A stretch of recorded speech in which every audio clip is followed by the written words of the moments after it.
Hi, it's Pat Gillis here. And since we were talking about school horses the last time, I thought maybe I would share with you some of the ways that we decide which horses we should use for which students. So for us, the young beginner rider is the easiest one. We have a rule of thumb with those guys that the rider's age and the horse's age have to add up to 20. So in other words, if we have a 7-year-old riding, we would never put them on a horse that's less than 13 years old. That's a pretty safe rule for me. We've done that for years now, and that seems to work out pretty well. But of course, when you get into adult riders, then the math doesn't work anymore, right? So there's sort of 4 categories of horses. I mean, we could expand this, but just for our purposes right now, we'd say there's the beginner horse, who's that wonderful school horse like the guys behind me, or there's the young horse, and then there's the really sensitive horse and the damaged horse. And then there's kind of 4 categories of riders too, right? So there's the beginner rider, the intermediate rider, the nervous rider, and the advanced rider. What I always say is that the beginner rider should only ever be on the beginner horse, because at this point,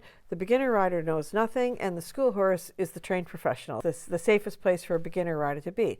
An intermediate rider can safely ride a beginner's horse, but they also might be able to ride a young horse a little bit, depending on how young, how green, right? If you have a nervous rider, I'm more inclined to put them on an advanced beginner horse, because it's just a nervous rider, until they gain their confidence, could set off a young horse. So I would be leery to do that. But I mean, there's different levels of a beginner horse, right? They don't all have to be just strictly, as quiet as a church mouse. There can be different levels, right? The advanced rider, of course, can ride any of them. They could ride the beginner horse, the young horse, the nervous or sensitive horse, and they can also ride the damaged horse, possibly.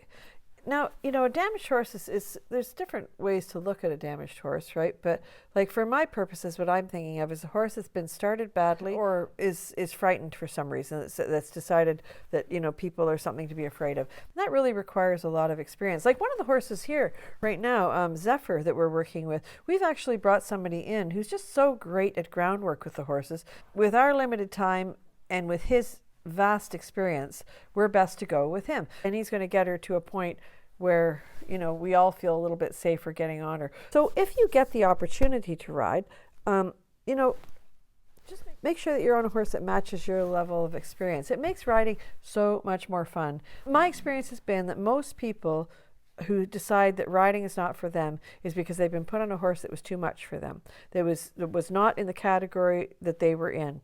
So stick to your category especially when you're first learning to ride, and you'll find it so much more enjoyable.